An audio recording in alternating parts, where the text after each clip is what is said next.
Bien, mes chers collègues, avant d'entamer un grand cycle d'auditions qui sera consacré aux conséquences des rapports Ravignon et Woerth, notamment en termes de déclinaison législative à partir du mois de septembre, nous reprenons un fil qui, lui, ne s'était pas complètement perdu, qui était celui de la contribution des collectivités territoriales à la transition écologique, de la manière de les accompagner dans cette transition, dans la manière dont elles se saisissent de ces enjeux dans leur politique publique quotidienne. Et je voudrais à cet égard partager, et c'est toujours bien en début de discussion, deux anecdotes, ou plutôt deux phénomènes de réflexion. La première réflexion, elle est liée à ce qui s'est passé lors de l'hiver, non pas celui que nous avons connu, l'hiver 2023-2024, mais l'hiver précédent, où il y avait ces craintes assez largement partagées sur la capacité à assurer la sécurité énergétique de notre pays, et notamment son approvisionnement électrique, et des messages diffusés sur le mode pédagogique ou de l'injonction par un certain nombre d'organismes d'État, mais aussi d'experts, notamment à destination des collectivités territoriales, pour les inciter à réduire leurs factures énergétiques. Il s'est avéré que cet hiver 2022-2023 n'a pas connu de moment de rupture d'approvisionnement électrique. Et le constat qu'on peut formuler aujourd'hui, et on le fait tous les uns les autres dans nos circonscriptions, c'est qu'il y a eu une réaction très rapide de beaucoup de collectivités territoriales en matière de sobriété de consommation énergétique, avec parfois des mesures plus visibles qu'efficaces. Je pense à l'extinction lumineuse la nuit d'un certain nombre de points d'éclairage public, et puis parfois des décisions plus structurantes. C'est donc le signe que les collectivités ne se sentent pas exonérées d'un effort global et qu'elles y prennent au contraire toute leur part quand elles y sont invitées, peut-être plus d'ailleurs par les experts ou par le consensus du débat public que par des injonctions gouvernementales. Et puis, deuxième anecdote concernant ce que j'ai vécu hier matin, c'est-à-dire le lancement, l'officialisation d'une concession qui va permettre de rouvrir une ligne ferroviaire dans un territoire rural, dans l'ouest des Vosges et le sud de la Meurthe-et-Moselle. Donc ça n'est pas ma circonscription, c'est même assez loin de ma circonscription. Mais en tant qu'élu régional, je suis ce dossier depuis 8 ans. Et j'ai souvent fait le constat, certains le savent ici, dans ce qui est ma première jambe de spécialité et ma pente naturelle de spécialisation, à savoir les transports, que très souvent les investissements des collectivités territoriales en la matière, sauf quand il s'agissait d'investissements en faveur des mobilités douces, mais qu'en tout cas les investissements ferroviaires étaient rarement décomptés au titre des investissements pour la transition climatique, alors que, et y compris pour la transition énergétique, compte tenu de la faible consommation du mode ferroviaire en énergie, ils avaient toute vocation à y figurer. Voilà deux anecdotes pour commencer. Alors, je disais que nous reprenions le fil de ce questionnement sur les manières d'accompagner, de stimuler, d'informer les collectivités sur le rôle qu'elles peuvent jouer, notamment à travers leurs investissements, mais pas seulement. On aura d'ailleurs peut-être ce débat sur la ventilation respective de l'investissement et du fonctionnement dans cette contribution. Ce fil, nous allons le reprendre avec un certain nombre d'intervenants qui sont en face de moi. D'abord, Benoît Leguet, directeur général de l'Institut de l'économie pour le climat, souvent plus connu sous son acronyme anglophone I4CE. C'est un laboratoire d'idées I4CE qui investit depuis sa création en 2015 par la Caisse des dépôts et l'Agence française de développement le champ de la recherche sur les enjeux climatiques et sur leur traduction économique et budgétaire pour les acteurs publics, notamment à travers la production d'études, d'analyses et d'outils économiques. I4CE, je crois, monsieur le directeur général, réunit aujourd'hui une quarantaine d'experts de façon un peu permanente. Et vous êtes accompagné par l'un d'entre eux, qui est un universitaire, monsieur François Thomazeau, maître de conférence à l'université de Clermont-Auvergne et donc chercheur associé à I4CE. Bienvenue à vous deux. Nous avons également le plaisir de recevoir Christophe Gerty, qui a succédé à Jean-Pierre Baligan, un autre nom bien connu dans cette maison, à la présidence du comité d'orientation des finances locales de la Banque postale en février 2023. Cher Christophe, tu connais bien les enjeux budgétaires des collectivités territoriales pour avoir été pendant 3 ans le maire d'une commune de 2500 habitants, je crois, Naves, en Corrèze, puis député de ce département, et tu connais bien la délégation aux collectivités territoriales, puisque tu as contribué et participé à sa création en 2017 dans cette maison sur le modèle de ce qui existait déjà au Sénat depuis quelques années, et que tu en as été le vice-président aux côtés de Jean-René Cazeneuve lors de la mandature précédente. Et donc, je sais qu'en particulier pour les collègues qui étaient là à la mandature précédente, chère Christine, c'est un plaisir de te retrouver. Et tu es accompagné pour parler au titre de la Banque Postale, du directeur des études de la Banque Postale, c'est ça, Monsieur Luc-Alain Verviche. Bienvenue à vous.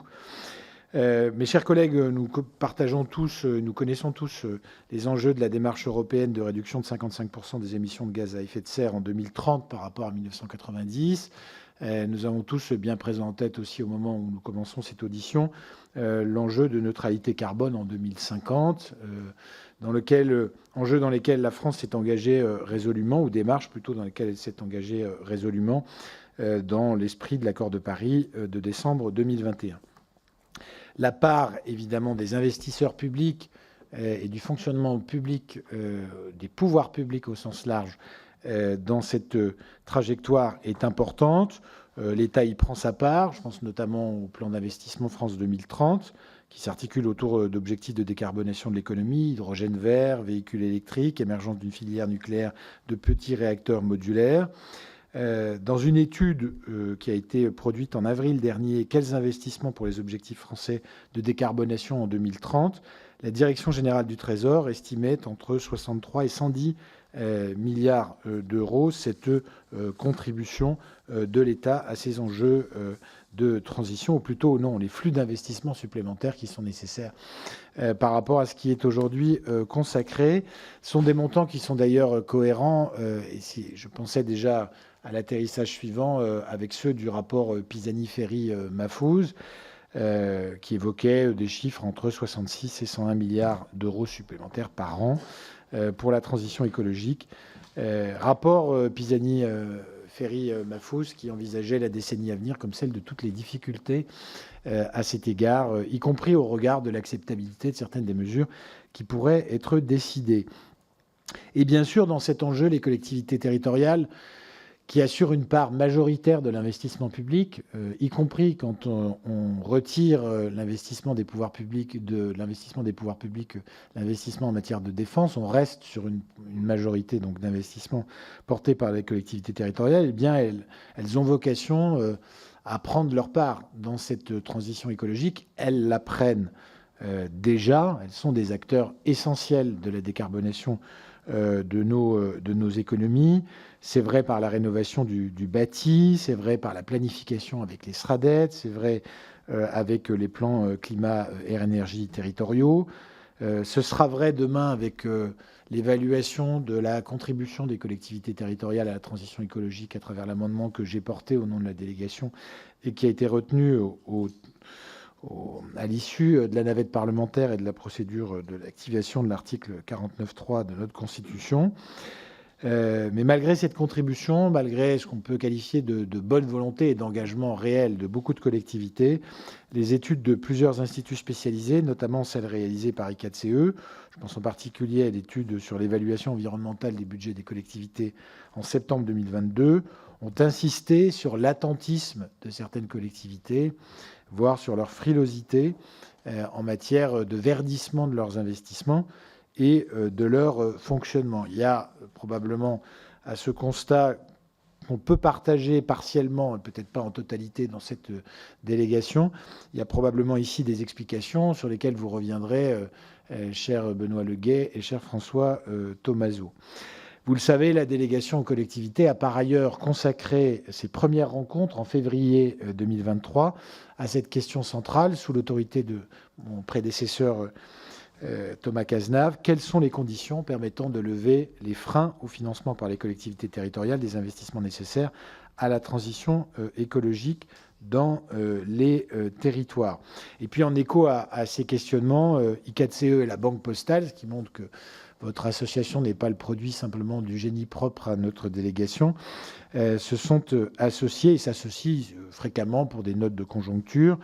Et en l'occurrence, je pense à un rapport qui a été le fruit de ce travail commun qui s'est intitulé « Collectivités locales, comment financer l'accélération des investissements climat », qui a été rendu public il y a quelques mois et qui comprend 4 scénarios prospectifs sur le financement à horizon 2030. Donc on est plutôt sur du court moyen terme, c'est demain, 2030, d'un doublement par les collectivités locales de leurs investissements pour la neutralité carbone.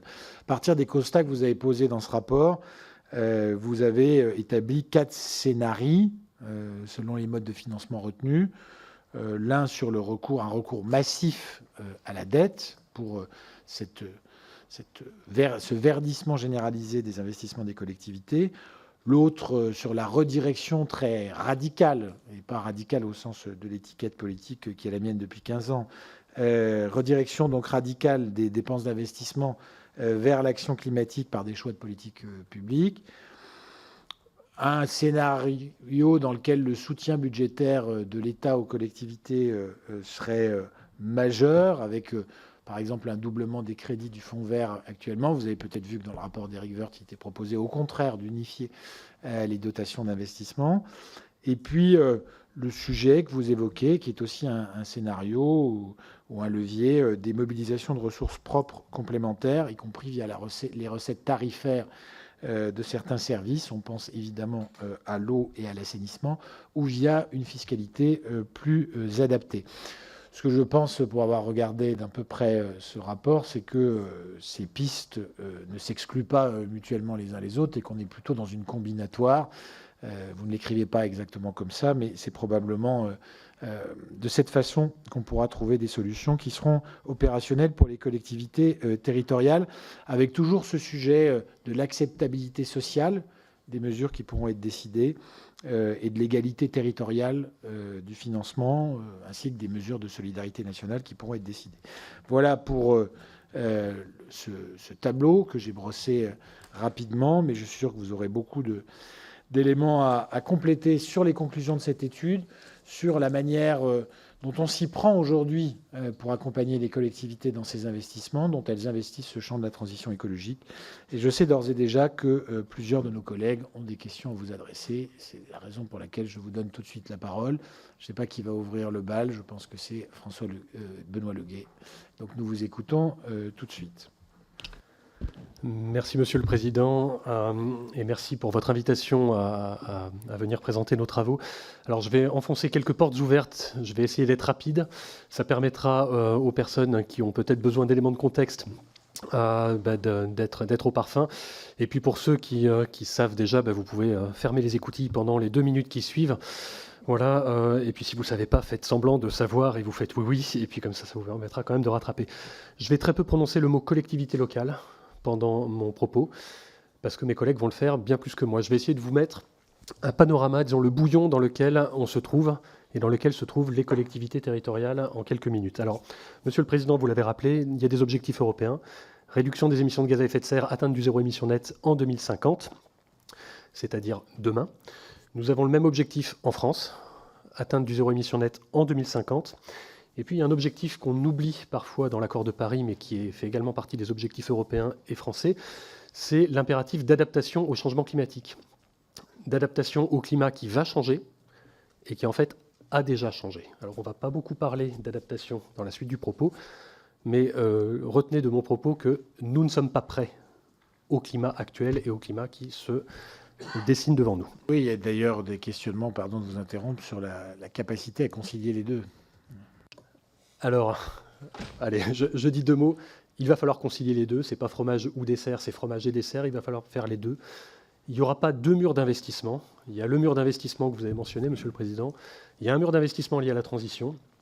Si on veut éviter d'avoir un 2e mur d'investissement, il faut à chaque fois qu'on fait un investissement compatible à zéro émission nette, s'assurer qu'on intègre la question de l'adaptation dedans. Donc on pourra revenir dessus si vous voulez, mais si on veut éviter d'avoir 2 murs d'investissement, c'est de la saine gestion. Alors les chiffres, on ne va pas y arriver par hasard quand même à cette neutralité carbone. Pour ça, il va falloir de l'investissement. Quelle que soit votre chapelle, que vous soyez croissance, vertiste ou décroissantiste ou autre, il va falloir de l'investissement. Il va falloir de l'investissement dans les infrastructures de mobilité, dans les infrastructures énergétiques, dans le bâtiment, pour atteindre le zéro émission net. Et vous l'avez rappelé, il y a des estimations, donc des analyses qui circulent. J'aime bien citer le rapport Jean Pisani-Ferry, non seulement parce que Jean Pisani-Ferry est notre président, mais ça a aussi l'avantage de faire une sorte de consensus. Tous les autres instituts ou organismes qui ont élaboré ont produit des chiffres, en fait, ont contribué au rapport Pisani-Ferry-Mahfouz. Donc c'est 100 milliards de plus d'investissements annuels en faveur de la transition, en brut, en net, plus 66. Et le truc important dedans, c'est un chiffre que j'aime bien citer aussi, la fourchette 25 à 34 milliards d'euros d'investissements supplémentaires annuels, de dépenses publiques annuelles supplémentaires pour permettre cette transition. Donc ça, c'est important. C'est quelque chose qu'il faut garder en tête, effectivement, c'est 25-34 pour accompagner le plus 101 et le moins 35. Désolé pour les chiffres, j'espère que je ne vous perds pas. Mais en tout cas, cet argent public va être nécessaire pour favoriser la transition. Donc il y a un consensus aujourd'hui sur le fait qu'il va y avoir besoin de financement public supplémentaires dans un contexte budgétaire que vous connaissez au moins aussi bien que moi, ce qui pose quand même tout un tas de questions. Ça pose la question des ressources, et puis ça pose la question de quels arbitrages on fait, quels arbitrages on est prêt à faire. Ça pose par ailleurs la question des échelles de l'action publique. Quand je vous dis qu'il va falloir de l'action publique, il va falloir de la planification, pas au sens Gosplan, mais au sens anticiper, prévoir, mettre les moyens en cohérence avec les objectifs. Il va falloir de la planification, il va falloir des moyens publics supplémentaires. C'est vrai au niveau français, c'est vrai au niveau européen également, puisque nous avons ce même objectif, et c'est vrai au niveau des collectivités locales, qui vont avoir un rôle essentiel dans l'investissement en faveur du bas carbone. Je précise, pour ceux qui seraient distraits par ailleurs, planification en France, aujourd'hui nous n'avons pas de stratégie nationale bas carbone, troisième du nom, nous n'avons pas de plan national d'adaptation au changement climatique, troisième du nom. Donc on peut aussi se poser la question de savoir où en sont ces documents de planification qui sont essentiels si on veut avoir une trajectoire de financement et une trajectoire budgétaire qui tiennent la route et nous permettent d'atteindre nos objectifs. Voilà, je pense avoir dit l'essentiel. Je vais passer tout de suite la parole à François qui va vous raconter le début de l'histoire des collectivités. C'est ici. Bonjour à toutes et à tous. Merci beaucoup pour cette invitation. Donc effectivement, je m'appelle François Thomazeau. Alors je ne suis pas universitaire, c'est un milieu un peu chatouilleux que j'ai fréquenté par ailleurs. Donc je précise, je suis plutôt un praticien de la gestion locale à l'origine. J'ai été DRH et directeur financier en collectivité notamment. Et donc j'ai rejoint I4C où je pilote l'équipe qui travaille sur les enjeux spécifiques de l'action publique locale pour le climat. On a deux jambes dans ces travaux. Il y a celle que vous avez mentionnée d'outillage des collectivités. On a travaillé sur les budgets verts, on travaille aujourd'hui sur les stratégies locales de financement pour le climat. Et puis une jambe d'analyse macro qu'on va plus explorer dans ce propos introductif. Alors je vais commencer par une évidence, mais qui a déjà été abordée dans les deux propos d'introduction. Il n'y aura pas d'atteinte des objectifs de réduction des émissions de gaz à effet de serre aux deux temporalités qui ont été évoquées, donc c'est-à-dire 2030 et 2050. Sans un accroissement significatif des budgets dédiés par les collectivités locales, notamment à trois secteurs, les bâtiments publics, dont les collectivités locales sont propriétaires de 3/4 du parc public, donc avec des très gros enjeux de rénovation, des mobilités, vous en avez parlé, Monsieur le Président, tout à l'heure, à travers notamment les transports collectifs ferroviaires, transports collectifs urbains, mais aussi les infrastructures cyclables, par exemple, et de l'énergie, où on trouve, donc c'est le troisième pilier, les investissements par exemple pour des réseaux de chaleur ou de l'efficacité énergétique. Dans le même temps et de façon coordonnée, les collectivités sont appelées à contribuer aux efforts d'adaptation. Pour résumer, se préparer à une France à plus 4 degrés, puisque c'est ça la trajectoire retenue par le gouvernement, c'est conduire différemment les projets par rapport à ce qu'on faisait avant, c'est les penser en fonction du climat futur et non du climat présent ou du climat passé, ce qui amène à parfois conduire des projets différemment, ce qui a un impact sur les politiques publiques. On peut penser à la rénovation, c'est l'exemple le plus simple. Quand on fait une rénovation globale et performante d'un bâtiment public et qu'on y additionne le fait qu'il faut tenir compte du confort d'été, c'est-à-dire du fait que ce soit certes un bâtiment performant, mais qui ne se transforme pas en bouilloire en période de canicule, eh bien ça a un surcoût modique, mais un surcoût réel. Et puis par ailleurs, il y a des actions spécifiques à mener, comme par exemple pour la résilience des infrastructures aux inondations ou à d'autres événements extrêmes. Donc sur ces sujets, je vais parler du financement et je vais essayer d'être bref. Le devis se précise. Voilà. On est face à un chantier majeur et donc la première chose à faire avant de déclencher des travaux, c'est de savoir à quoi on doit s'attendre.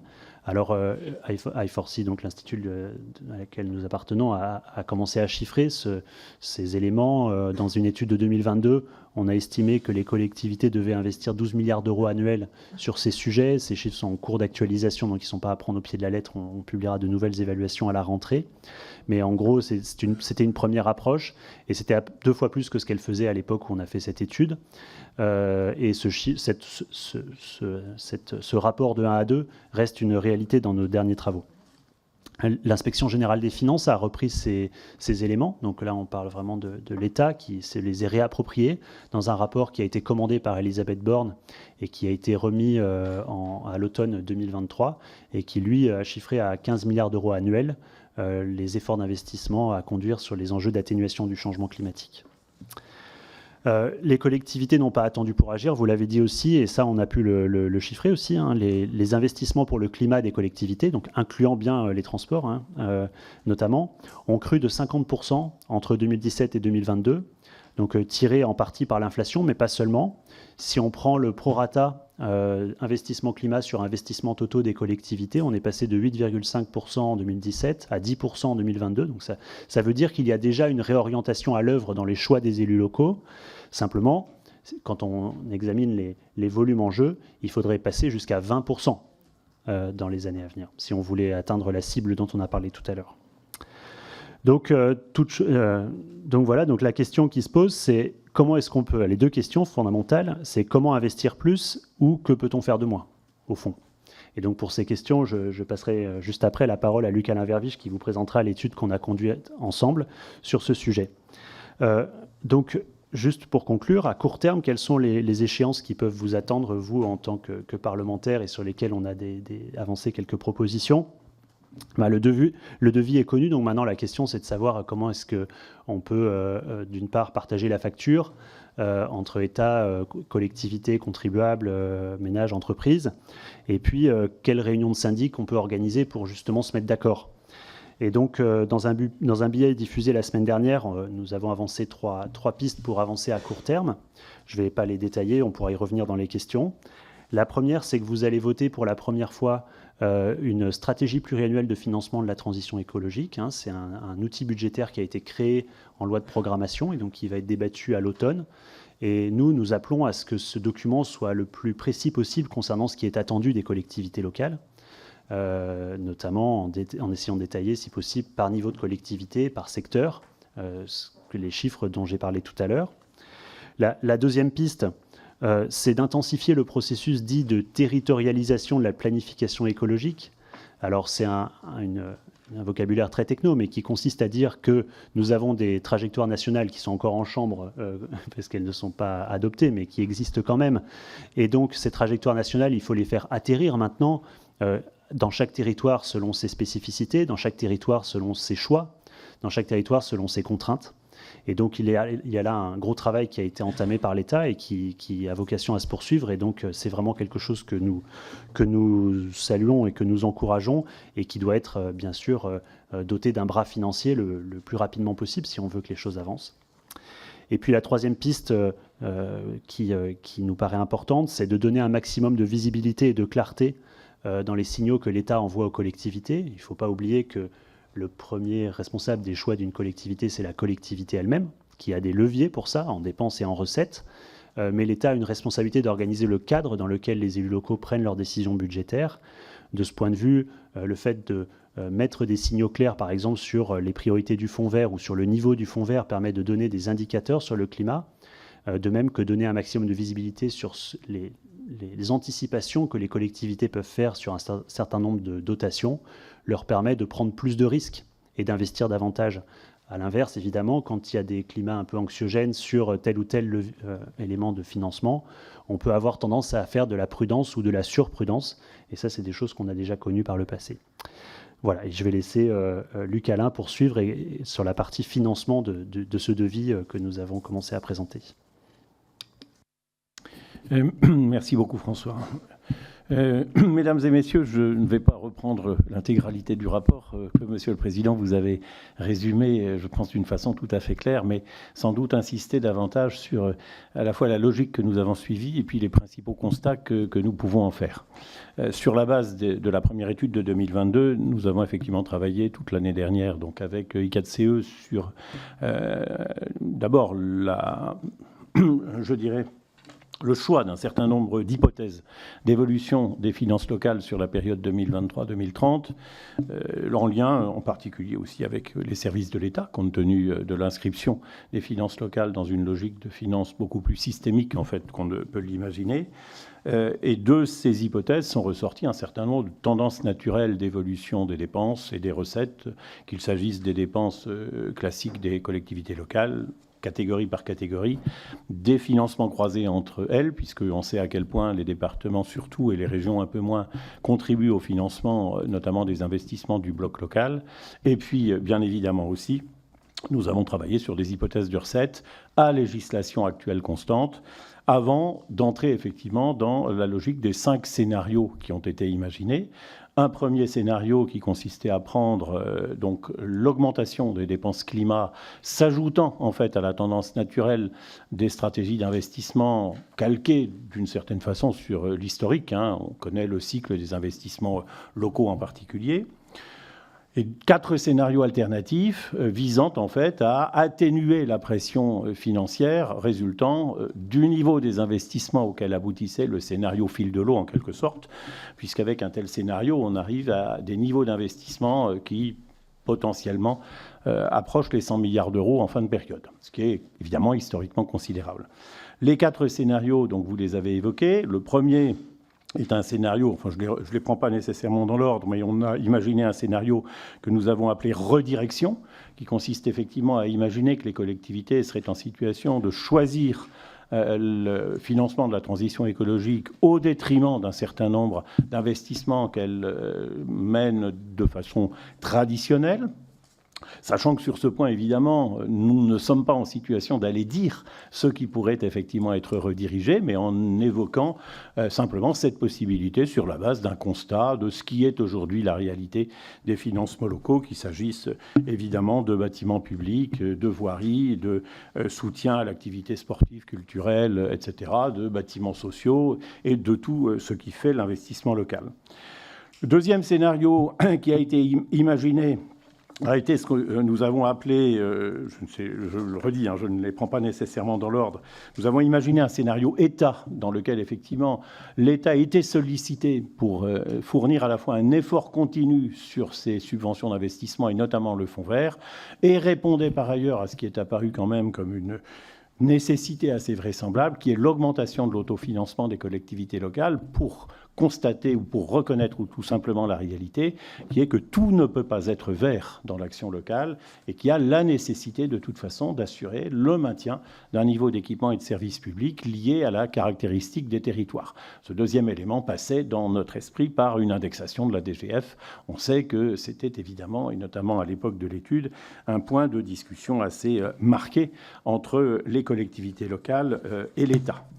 Troisième scénario, celui qui a été notamment évoqué par vous sur le plan tarifaire, alors que nous avons plus traité d'ailleurs sous l'angle de la fiscalité, parce qu'en l'occurrence l'étude ne porte pas à ce stade sur les dépenses en matière d'eau et d'assainissement, par exemple. J'ajoute entre parenthèses qu'elle ne porte pas seulement, elle ne porte pas non plus sur l'outre-mer, pour des raisons qui tiennent aux particularités de la dépense de transition écologique en outre-mer. Et par voie de conséquence, évidemment, la question tarifaire est une question que nous avons en tête. Et nous l'avons notamment évoquée s'agissant des transports. On pourrait y revenir notamment dans les échanges. On sait aujourd'hui que la question du financement éventuel ou du partage du financement de l'exploitation en fait des transports en commun est une question tout à fait spécifique. Et c'est vrai que dans ce scénario ressources propres, Nous avons également imaginé une utilisation possible du fonds de roulement, puisqu'on sait aussi que l'année dernière, la question du niveau de la trésorerie atteint par les collectivités locales était quelque chose d'assez significatif, même si, par ailleurs, cette trésorerie a aussi un certain nombre de logiques qui sont des logiques particulières. Et puis, alors, c'est là qu'on voit qu'en défi d'avoir révisé, je ne sais plus quel est le 5e scénario qu'on a évoqué, c'est le scénario de la dette. C'est parce que je suis banquier que je n'y pense pas, et c'est absolument évident. Mais à la limite, c'est parce que c'est le plus facile. Or, nous ne cherchons pas la facilité. C'est évidemment le fait de recourir essentiellement au levier de la dette, au regard notamment des capacités qui sont celles des collectivités locales aujourd'hui, et en considérant que s'il faut financer 6 milliards de plus par an, même avec les apports complémentaires qui sont par exemple ceux du FCTVA dans sa version actuelle, le reste allait être cherché par un recours à l'emprunt. Alors, il en ressort en fait 6 grands éléments, je dirais. Le premier, c'est effectivement de toute façon la croissance très importante des investissements, quel que soit le scénario retenu, et même dans l'hypothèse évidemment d'un scénario redirection, ne serait-ce que parce que, contrairement aux investissements classiques qui suivent un cycle, les investissements climat, eux, dans en tout cas l'esprit qui a été le nôtre, ne sont pas marqués par un cycle électoral quelconque, et on s'inscrit davantage dans une logique linéaire à cet égard-là. Ça signifie en fait, comme je l'ai dit, qu'on atteindrait des niveaux d'investissement qui seraient, dans l'hypothèse maximaliste, entre 90 milliards d'euros et 100 milliards d'euros par an, ce qui effectivement renforcerait encore le poids des collectivités locales dans le niveau des investissements publics. Deuxième élément, c'est la croissance de la dette dans tous les cas de figure, là encore, même dans l'hypothèse d'un scénario redirection et même dans les autres hypothèses, puisque, en fait, le scénario État, par exemple, je vais y revenir, ne couvre pas à lui seul la totalité des enjeux. Et en l'occurrence, la croissance de la dette serait, dans le scénario maximaliste, de l'ordre de 100 milliards d'euros sur la période 2023-2030, ce qui paraît extrêmement important, ce qui est à relativiser au regard du poids de la dette locale dans le produit intérieur brut, puisqu'on se retrouverait en fait dans cette hypothèse au niveau qui était celui de la dette des collectivités locales. Je dis bien des collectivités locales, et pas des administrations publiques locales, des collectivités locales en 2020. Donc en fait, on a aujourd'hui une réalité qui est celle d'une diminution progressive et tendancielle de la dette des collectivités locales par rapport au PIB. On se retrouverait simplement avec un mouvement inverse, mais qui atteindrait des niveaux qui intrinsèquement paraissent tout à fait soutenables et qui le sont aussi, notamment pour l'ensemble des communes, pour la globalité des communes et des EPCI, en termes de capacité de désendettement.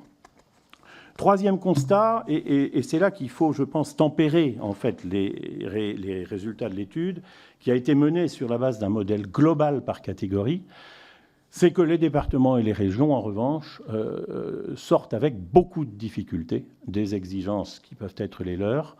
D'une part, parce que dans le cas des régions, le montant des investissements qui seraient nécessaires augmente très fortement par rapport à ce qui est leur pratique, et c'est bien évidemment lié aux enjeux de la mobilité ferroviaire, et parce que, notamment dans les départements, le contexte général de l'évolution des dépenses, en tout cas à court terme, n'est évidemment pas favorable du tout. La baisse des droits de mutation en 2023, la baisse attendue en 2024, fait que le modèle repart en fait à partir de 2025 d'une situation beaucoup plus basse que celle qui était encore le cas, par exemple, en 2021 ou 2022.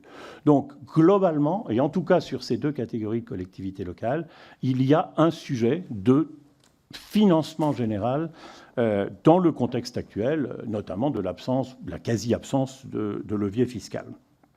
Quatrième élément à mentionner, c'est que les économies d'énergie réalisées sont importantes, mais minoritaires par rapport aux enjeux, puisque d'après un test simple consistant à regarder ce qui se passe si on fait les dépenses climatiques ou si on ne les fait pas, on se retrouverait en 2030 avec une augmentation d'autofinancement de l'ordre de 1,8 milliard d'euros, permettant une diminution de la capacité de désendettement de 0 année 35. Donc en fait, on voit bien que même si les économies sont là, elles ne sont pas, sur la période étudiée en tout cas, à la hauteur des nécessités. On voit à quel point en fait le processus d'adaptation au changement climatique est un processus qui portera ses effets sur un temps beaucoup plus long que celui de l'étude que nous avons faite et que celui surtout du financement de l'accélération des investissements.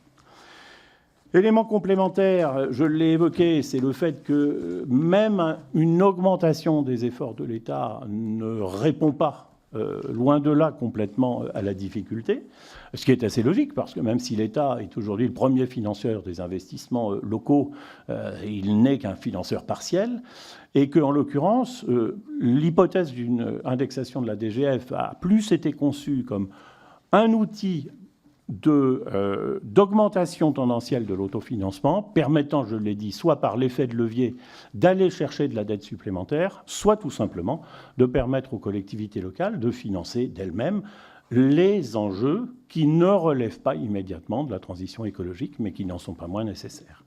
Puis le dernier élément, c'est celui qui vous paraîtra peut-être le plus évident, c'est que le scénario ressources propres, qui est donc essentiellement un scénario de recours à la fiscalité, est celui qui dégage les moyens financiers les plus importants.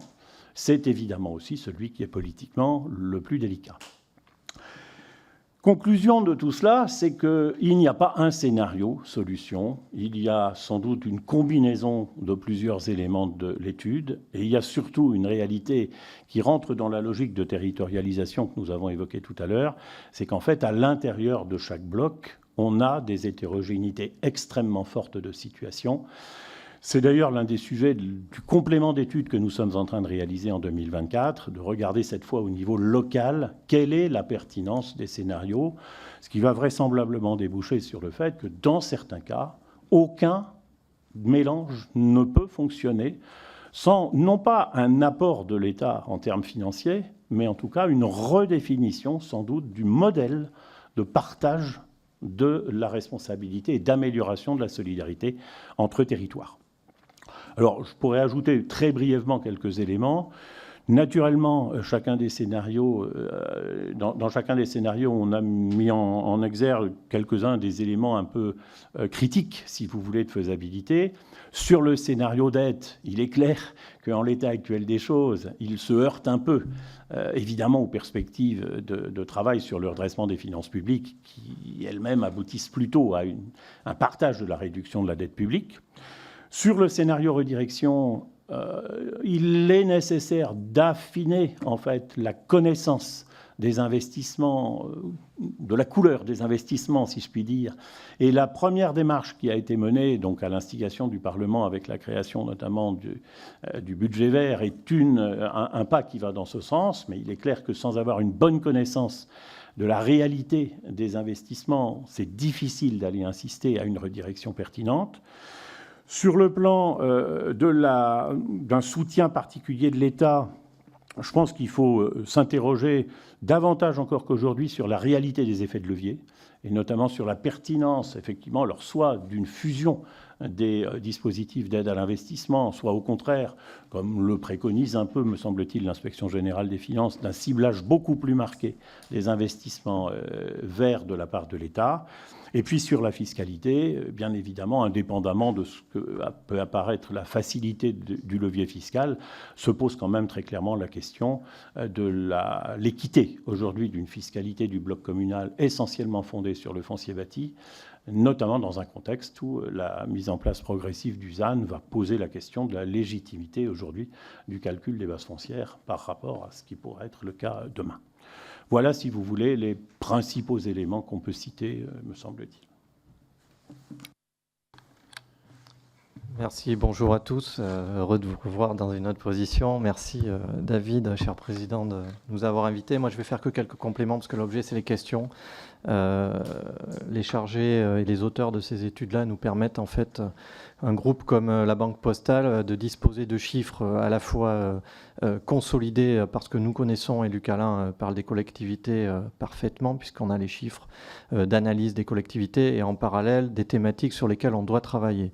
La Banque Postale, comme vous le savez, un petit point, ça appartient au groupe La Poste à 100% et c'est pas anodin. Le groupe La Poste, c'est 60% du capital de la Caisse des dépôts et 40% de l'État, ce qui explique aussi que nous avons en interne des directions études comme celle-ci et une direction économique qui travaille sur des études aussi très poussées en matière de finances qui nous permettent d'avoir des chiffres qui sont réalistes, réels et qui s'appuient sur les collectivités en elles-mêmes. Et ça, je souhaite le dire parce que ça nous permet, nous, de travailler différemment. Et la Banque Postale, depuis 2 ans, a développé des expertises en matière technique qui n'existaient à mon avis pas. L'ingénierie financière s'est développée avec les éléments qu'on vient d'évoquer. La première, c'est, Luc Alain l'a dit, c'est qu'il faut territorialiser en fait le financement. Aujourd'hui, vous avez un bloc communal qui est totalement différent et diversifié. Vous avez un bloc régional qui va être en difficulté si on leur demande de faire du train. Monsieur le Président a évoqué ce que ça représente quand on crée une structure en mobilité, notamment ferroviaire. Et pour les départements, vous connaissez bien la problématique qui est à charge le social et qui va avoir l'effet ciseau avec recettes et dépenses. Donc nous, on est obligé de travailler avec une territorialisation, c'est-à-dire par collectivité territoriale. Donc c'est un changement de process assez important dans une banque. Le deuxième élément, c'est que ça devient de plus en plus thématisé et spécialisé. Donc l'étude le montre, c'est-à-dire que chaque domaine va avoir son modèle de financement. On peut différencier aujourd'hui, et ça va se différencier encore plus, le modèle de financement de la transition écologique en matière de bâtiment, donc sobriété énergétique, où là les collectivités seront certainement, pour être les plus gros propriétaires français, en première ligne, et c'est des sommes astronomiques, les questions se poseront là-dessus. Et le deuxième élément, où le modèle peut être totalement différent, c'est la mobilité sur laquelle on travaille, où, comme vous le savez, dans les années 1800, la mobilité a été financée par le privé avant de revenir dans le giron public, et certainement, ça sera des modèles à innover. Donc, la banque travaille aussi sur ces modèles-là avec des investisseurs institutionnels essentiellement, bien évidemment, pour trouver des modalités, parce qu'on arrive à des chiffres assez pharaoniques et dont on sait que l'État, malgré les études qui nous disent qu'il faut mettre plus d'argent, sera limité, et comme vous le savez. Le troisième élément important, c'est la temporalité. C'est Benoît, je crois, à parler de murs. On en entend beaucoup parler. Et donc, nous, on est là avec la banque et avec les auteurs des études pour créer l'escalier, pour monter cette pente-là, ou ce mur-là. Et aujourd'hui, on constate que ce mur-là, on ne va pas avoir un escalier régulier. Et ça, on est conscient qu'on n'aura pas un escalier régulier sur 2 points. À la fois la technicité, parce que la transition écologique va demander une technicité de plus en plus importante. Et le deuxième élément, c'est la capacité à absorber certains éléments qui sont techniquement difficilement amortissables, comme la mobilité ou comme l'énergie, dans lesquels on met 30 ou 40 années de durée d'amortissement. Donc il y a des modèles qui sont en train de se construire, et nous, la Banque Postale, on essaie de travailler avec ces éléments-là. Et en parallèle, bien évidemment, comme vous le savez, on fait partie du grand pôle financier, donc la Caisse des dépôts, la Banque des territoires, la BPI et bien évidemment nous, la Banque Postale, qui permettent aujourd'hui à l'État d'avoir à sa disposition quand même des équipes spécialisées sur ces domaines-là, et il ne faut pas l'oublier. Enfin, je vais évoquer un dernier domaine, ça c'était pour préciser aussi le travail qui se fait en interne, et on change et on va faire évoluer les modèles. C'est un élément assez important qui est souvent oublié, c'est la corrélation entre l'investissement et le fonctionnement des collectivités. Et aujourd'hui, je le dis, ça fait un petit décalage par rapport à l'étude, mais ce n'est pas souvent cité dans les études, mais à partir du moment où vous investissez, il y aura des bases de fonctionnement, soit en recettes supplémentaires, soit en recettes complémentaires à définir, mais c'est un élément qu'il faut prendre en compte aujourd'hui quand on analyse, nous, les dépenses d'investissement. C'est-à-dire que oui, l'investissement, on peut le faire, on est en capacité de le faire. Aujourd'hui, faire de la mobilité, on va rajouter une ligne TER quelque part, et bien, elle va engendrer pour la collectivité, notamment les régions, puisqu'on va prendre cet exemple-là, des coûts de fonctionnement supplémentaires. Donc on ne peut plus raisonner uniquement par l'investissement. Donc on a les études sur l'investissement, mais l'analyse sur le fonctionnement est aussi importante, et c'est des éléments qu'il faut qu'on travaille, puisque ça aussi, les auteurs des études savent que c'est un domaine qui est plus difficile à analyser, mais c'est un domaine où lequel il faut qu'on avance. Et enfin, pour terminer, et après passer aux questions, parce que je pense qu'il faut nous questionner. On est là aussi pour essayer d'avancer, nous, et vous faire avancer. Il faut se saisir de la pluriannualité, comme a dit François, ça c'est une évidence. Vous avez des outils qui sont en train d'être créés, c'était très bien que l'Assemblée et le gouvernement puissent avancer sur la pluriannualité, mais il faut faire cette pluriannualité avec la conjoncture des finances locales. Aujourd'hui, elle est plutôt bonne. Effectivement, toutes les études disent que les collectivités ont une bonne tenue. Par contre, on voit bien qu'il y a des réticences à investir pour la simple raison que nos élus locaux sont quand même des gens qui sont prévoyants en globalité. Et toutes les études et toutes les analyses nous montrent que les collectivités ont investi en 2023, très bien. 2024, ça part sur la même base. Mais attention, on a quelques alertes de certains élus, notamment des départements, qui commencent à dire on va peut-être tailler les investissements. Ce n'est certainement pas la solution, si je peux me permettre, et il faut vraiment qu'on veille à ces éléments-là. C'est pour ça qu'aussi, nous, on apporte une expertise sur du moyen et long terme. Et enfin, dernier élément sur cette conjoncture des finances locales, on évoque beaucoup la trésorerie des collectivités territoriales. Aujourd'hui, quelle que soit la structure, il faut qu'elle ait de la trésorerie pour pouvoir investir. Donc, par définition, cette trésorerie-là, aujourd'hui, va être très utile. Et je conclurai ainsi, parce que je pense que le positionnement aujourd'hui de l'État et des collectivités sur cet élément de trésorerie peut être un outil pour la transition écologique. Oui, on va passer aux questions. Juste comme ça, quelques remarques en vous écoutant. D'abord, il y a, sur le sujet des dotations d'investissement, il y a un moment où on vient percuter la libre administration des collectivités. C'est pas une préoccupation mince, parce que c'est une préoccupation de démocratie locale, mais donc aussi d'une valeur fondamentale à laquelle on est attaché. Vous évoquez à un moment donné les problèmes que pose la fiscalité sur le foncier bâti. Oui, la prime à l'artificialisation aussi. Et donc, la possibilité d'activer des leviers qui commencent à être introduits timidement dans notre législation fiscale, comme la dotation de biodiversité, enfin, plutôt que dans les dotations de fonctionnement qui sont versées aux collectivités. Mais il faudra qu'on réfléchisse, au-delà des dotations, à cette façon de valoriser l'espace non bâti et de le préserver pour ceux qui en ont la charge. Vous parliez à un moment donné j'étais très sensible à la différenciation que vous avez établie entre les collectivités territoriales dans leur situation financière objective. Ici, à l'Assemblée nationale, on entend souvent parler, parce que c'est en nombre, c'est là qu'elle se situe, des collectivités territoriales en difficulté, avec des exemples qui sont liés au bloc communal, qui est en fait celui qui va le mieux aujourd'hui, et en particulier la commune au sein du bloc communal, plus encore que les EPCI. Et vous avez raison de dire que, notamment du côté... d'abord, l'investissement des régions a fortement cru ces dernières années en France, et qu'il est probable que ce sera moins le cas dans les années qui viennent, alors que sur un des chantiers, elles ont des missions très importantes à assurer, et assez peu de possibilités de moduler ni la fiscalité ni les services, même s'il y a le prix, effectivement, pour l'usage des trains, mais c'est compliqué. Et même chose pour les départements, même remarque, très peu de leviers fiscaux, une situation relativement dégradée, et des appels à contribuer, notamment en matière de préservation de la biodiversité, qui vont être assez importants dans les années qui viennent. Puis une dernière remarque, vous évoquez les préoccupations dans le ralentissement des investissements côté régions et départements. Évidemment, c'est en partie indexé sur les cycles électoraux, c'est évident. Je ne crois pas du tout à un ralentissement de l'investissement, et d'ailleurs, on en a la preuve en ce moment du côté du bloc communal, parce qu'on est dans un cycle électoral où, en général, on est plutôt dans une phase d'accélération dans les 2 dernières années, voire de livraison de certains équipements. Le trou d'air perceptible ou envisageable pour les collectivités viendra en 2027-2028 par un effet de latence.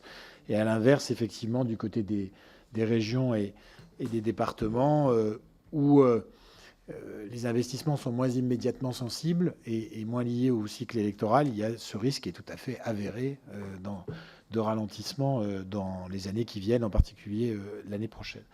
Alors, on a déjà un certain nombre de demandes de prise de parole. On commencera par le groupe Renaissance et par Madame Anne Bruniera, députée du Rhône. Merci, Monsieur le Président. Messieurs, chers collègues, le budget vert, instrument d'analyse budgétaire destiné à mettre en évidence les dépenses favorables ou défavorables à l'environnement, est publié pour le budget de l'État depuis 2020. C'est également un outil dont un nombre croissant de collectivités se sont emparées au cours des dernières années et qui, depuis la loi de finances 2024, est désormais obligatoire dans les collectivités de plus de 3 500 habitants. Cette obligation permettra de mieux mesurer, mais aussi bien sûr de valoriser l'action des collectivités territoriales en faveur de la transition énergétique, de la transition écologique, et c'est une évolution vertueuse que de placer ces sujets au cœur des débats budgétaires de nos collectivités. Pour autant, la note dont vous en avez parlé montre que les budgets verts ont un impact encore faible sur la construction et les arbitrages budgétaires. J'ai noté vos chiffres, c'est 8%, passage de 8 à 10%, si j'ai bien noté. Alors que les collectivités territoriales représentent 60% de l'investissement public, l'enjeu du verdissement de ces investissements est une des clés de succès de notre transition. Vous nous avez bien évoqué les enjeux de la capacité financière, de la capacité d'investissement, mais moins de la redirection des financements et donc du sujet en fait du choix, de l'arbitrage que font les élus face à ces dépenses. Et pour cela, ils ont bien évidemment besoin de données. Aussi, ma question est la suivante. Quels sont les leviers pour faire passer les budgets verts d'un outil analytique, descriptif, à un outil d'arbitrage, c'est-à-dire un levier d'action pour la transformation des politiques publiques locales? Je vous remercie. Merci. Pour le groupe Rassemblement National, je crois qu'il n'y a aucun représentant. Pour le groupe de la France Insoumise NUPES, la parole est à Sébastien Rome, député de l'Hérault. Merci, Monsieur le Président.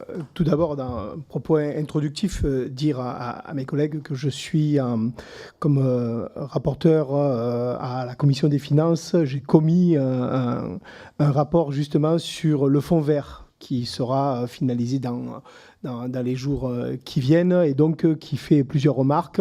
J'en donnerai 2, 3 ici.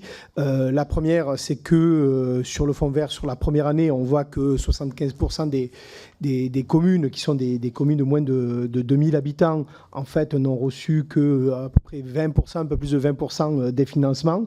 Donc, il y a une réflexion à avoir. Pareillement, on peut voir un décalage sur ce qui est des quartiers prioritaires politique de la ville en termes de renaturation, des investissements importants à faire, à flécher. Et un des points aussi qui est ressorti, mais ça a été dit là, c'est qu'il y avait une nécessité effectivement à la pluriannualité, en fait, d'avoir une visibilité sur le fonds vert et peut-être une contractualisation avec l'État. Alors, j'aurais 3 questions. Donc, le gouvernement s'apprête à faire une revue des dépenses des collectivités. Est-ce qu'il ne faudrait pas faire, mais vous avez commencé à brosser un peu le tableau, une revue des recettes? Alors, quelles propositions pour 2025, de manière à court terme, vous pouvez faire sur l'investissement écologique ou à plus long terme? On a tous en tête la proposition de Jean Pisani-Ferry d'un impôt exceptionnel sur le patrimoine financier pour la transition écologique. Est-ce qu'il y a d'autres pistes à voir? Vous avez souligné, ça me semble extrêmement important, en fait, le flou qu'engendre la transition, les enjeux climatiques entre investissement et fonctionnement. On le voit bien sur l'éclairage public, puisqu'il y a des velléités là de baisser l'investissement dans le fonds vert sur l'éclairage public qui a beaucoup bénéficié du fonds vert, mais on se dit, puisqu'il y a des économies qui vont être faites, finalement, autant moins le financer pour les collectivités. Je ne suis pas sûr que ce soit une bonne solution, parce que ça permet de dégager des marges de manœuvre en fonctionnement. Donc, est-ce que vous pouvez être un peu plus précis justement sur ces frontières qui sont un peu plus floues entre investissement et fonctionnement en matière écologique, sur la stratégie de planification, d'adaptation, de transition? Quelles sont les méthodes pour vous pour pouvoir faire à la fois redescendre sur les territoires cette transition, mais aussi faire émerger des territoires une perspective de planification? Voilà, je vais m'arrêter là. Sinon, j'aurai d'autres questions. Merci, chers collègues, et on lira évidemment votre rapport avec attention. Je ne sais pas si le groupe démocrate, cher Didier, souhaite prendre la parole. Non. La parole est donc pour le groupe socialiste à la vice-présidente de la délégation, Christine Pires-Beaune, députée du Puy-de-Dôme. Merci, Monsieur le Président, et merci à la fois à I4CE et à la Banque Postale pour cette présentation. Moi, j'ai 2 questions. La première, c'est sur la formation des cadres des collectivités territoriales. Est-ce que vous avez le sentiment que l'offre qui est sur le marché, si j'ose dire, répond aux enjeux que vous avez très clairement exposés? Si oui, très bien. Sinon, est-ce que vous travaillez éventuellement là-dessus? Est-ce qu'il y a des contacts, éventuellement des coopérations qui se préparent? La deuxième question, c'est concernant la stratégie pluriannuelle sur le financement de la transition, sur laquelle nous aurons à nous prononcer pour la première fois à l'automne prochain. Est-ce que vous avez évalué le chiffre attendu donc, dans la part publique, le chiffre attendu pour les collectivités territoriales par catégorie de collectivités, région, département, bloc communal, et à l'intérieur du bloc communal, commune, EPCI? Et sur la remarque, et une remarque, puisque vous avez évoqué notamment la possibilité de fusionner les fonds d'investissement, à titre personnel, j'y suis particulièrement opposée. Pour présider une commission des ETR pas plus tard que la semaine dernière, je vois le danger que ça pourrait constituer et la bataille que ça pourrait engendrer au sein des associations d'élus aussi. Donc je pense qu'il y a sûrement autre chose à faire que de fondre la DETR, la DECIL, le fonds vert dans une seule enveloppe. Et le dernier point, moi je partage ce que vous avez dit sur la frilosité des élus et la surprudence peut-être des élus dans les années qui viennent, tout simplement parce qu'ils n'ont pas de visibilité. Et je dis attention pour l'avoir vécu en direct, quand sous François Hollande, on baisse drastiquement la DGF, c'est-à-dire le fonctionnement, les ressources de fonctionnement des collectivités, vous avez un effet mécanique. Et derrière, qu'est-ce qu'on a été obligé de faire? De créer le FSI à l'époque, devenu DECIL. C'est mécanique, c'est-à-dire c'est pas parce que vous augmenterez les subventions d'investissement s'il n'y a pas un minimum et de visibilité et de fonctionnement, d'épargne de fonctionnement, vous n'aurez pas cet effet qu'on a besoin pour booster les investissements, encore une fois, qui sont essentiels. Oui, la décision d'investir, elle se prend d'abord par rapport à un budget de fonctionnement et à la marge qui permet de dégager, en particulier dans les collectivités. Pour le groupe écologiste NUPES, la parole est au député Jean-Claude Roux, député de Loire-Atlantique. Voilà, merci Monsieur le Président. Messieurs, d'abord merci pour la clarté et la complémentarité de vos interventions. L'étude comprend de nombreux éléments clairement énoncés que nous défendons dans notre travail parlementaire, en particulier à l'occasion de l'examen budgétaire. J'y vois un renforcement de la pertinence de nos propositions. On aura beau dire que beaucoup est déjà fait, il faut l'admettre, mais il faut faire encore plus, beaucoup plus, 12 milliards d'euros par an d'ici 2030, 2 fois plus qu'actuellement, vous l'avez rappelé. Et quand on parle du climat, chaque année d'attente est une année perdue. Les scénarios que vous établissez sont révélateurs des tabous ou des obstacles qui freinent l'action publique contre le dérèglement climatique. Alors, pour en reprendre 3 ou 4, l'endettement, qui est toujours perçu invariablement comme négatif sans regarder finalement ce qu'il finance, le rapport parfois compliqué au verdissement du budget, puisqu'il amène à faire des choix et au détriment d'autres investissements, on va dire, plus défavorables au climat. Et puis, ce qui est souvent regretté, c'est-à-dire le manque de concours financier de l'État aux collectivités territoriales qui ne suit pas l'inflation et qui demeure incertain d'année en année. Et enfin, les ressources propres, alors que la part de la fiscalité qui est pilotable par les collectivités continue de baisser, avec évidemment, ça a été rappelé là aussi, de grandes disparités entre les strates. Donc j'ai bien compris qu'il n'y avait pas qu'un élément qui devait se dégager, qu'on irait plutôt sur la complémentarité, mais quelles sont pour vous les premières limites à lever pour permettre une accélération du financement de l'action climatique? Je pense que quand vous parliez de concours financier, vous pensiez au fonctionnement, parce qu'en investissement, c'est x3 quand même en assez peu de temps, 7 ans, 4,5 milliards d'euros.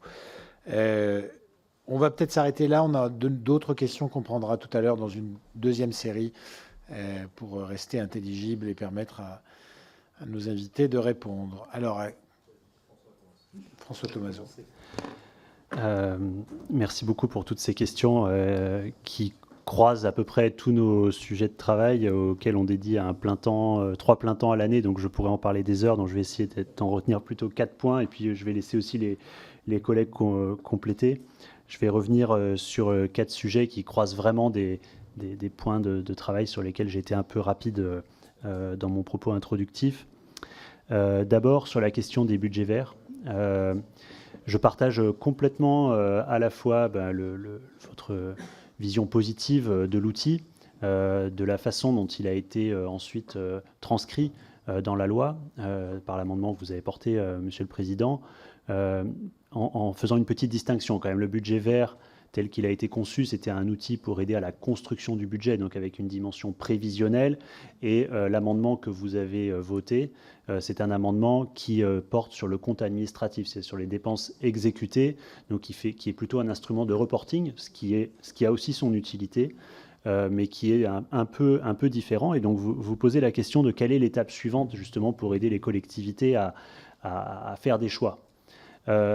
La métaphore qu'utilise une de mes collègues et que j'aime bien reprendre, c'est que qu'est-ce que c'est le budget vert par rapport au sujet dont on parle? C'est le compteur kilométrique d'une voiture. Ça dit où on en est, mais ça ne dit rien ni de la destination, ni du nombre, de la quantité de carburant qu'il faut mettre dans la voiture pour pouvoir avancer. Et donc l'enjeu maintenant, c'est effectivement de passer, on va dire, du premier âge, mais c'est vrai aussi pour l'État, hein, je précise.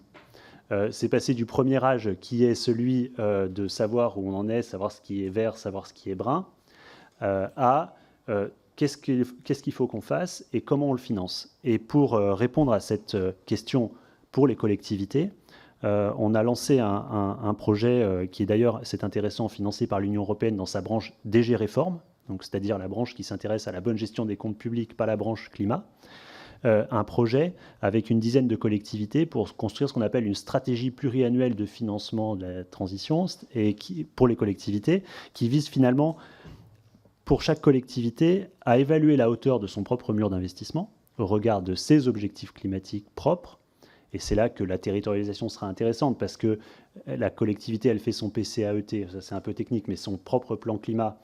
Mais l'État a ses propres injonctions et donc du coup, savoir à quel endroit on réconcilie les deux est intéressant parce que c'est ça qui sera le point de départ de cette évaluation. Donc que la collectivité soit capable d'évaluer son propre mur et qu'elle soit capable de faire pour elle-même le même exercice de projection de financement que nous on a fait pour la collectivité France entière, qui n'a pas de sens en fait. Chaque collectivité est spécifique. Et faire ensuite ses propres choix. Certains auront une préférence pour la dette, d'autres auront peut-être une préférence pour la redirection et des combinatoires, il y en aura 35 000 différentes probablement. Voilà, donc c'est un projet sur lequel on est lancé avec une dizaine de collectivités qui devrait aboutir à une méthode qu'on espère publier, on va dire, début 2025. Deuxième point sur lequel je voulais revenir et qui a été évoqué de plusieurs façons dans votre propos, mais en particulier par M. Rome, c'est concernant la frontière investissement-fonctionnement. Effectivement, on en a parlé un petit peu, notamment Luc Alain tout à l'heure, et aussi Christophe. C'est vrai que pour l'instant, on est très focalisé sur l'investissement, mais on n'omet pas la question du fonctionnement. Il y a des choses qui sont déjà un peu documentées. Par exemple, on en a parlé, les économies de fonctionnement induites par certains investissements. Mais il y a des choses qui restent à documenter. Il y a un sujet, moi, qui me préoccupe particulièrement, c'est celui des dépenses induites par les investissements dans les infrastructures de transport. Je sais pas, sous votre contrôle, Monsieur le Président, vous connaissez bien le sujet, mais c'est à partir du moment où on dit qu'il faut déclencher des investissements massifs pour le ferroviaire et les transports collectifs, encore faut-il derrière faire tourner ces infrastructures avec du personnel.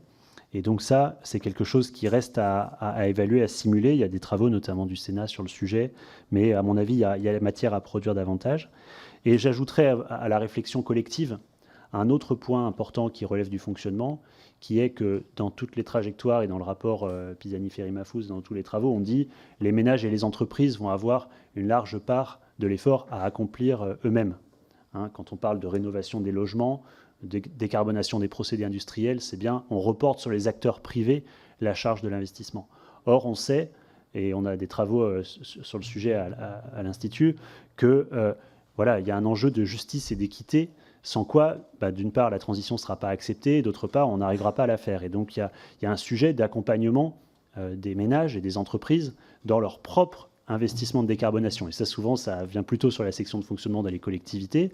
Il y a déjà des aides qui sont mises en place dans de nombreuses collectivités. Le rapport de Boris Ravignon, par exemple, pointe les aides sur la mobilité et les vélos, en pointant, par exemple, dans l'Hérault, un exemple où pour acheter un vélo électrique, on peut avoir une aide de la région, du département, de la ville, et de la, etc., et de l'intercommunauté. Donc, ce n'est pas pour délégitimer ces aides, mais dire qu'il y a probablement là un chantier de demain important, de savoir les aides à la rénovation, qui les porte, parce qu'au-delà de MaPrimeRénov', il y a beaucoup de choses qui se font dans les territoires, les aides à la mobilité, etc., etc., mais c'est un sujet aussi à creuser.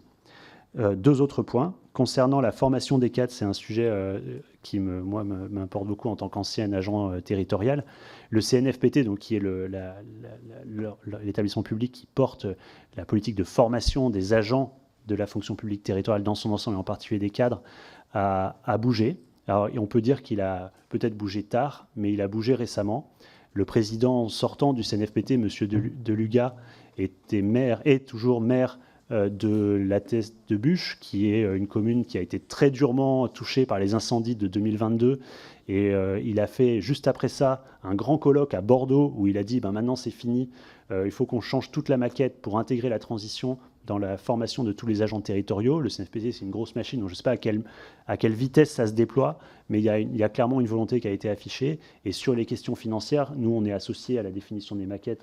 Luc Alain, tu dois aussi être associé. Les sujets maintenant de verdissement, etc., rentrent dans la formation des agents et des cadres à tous les niveaux.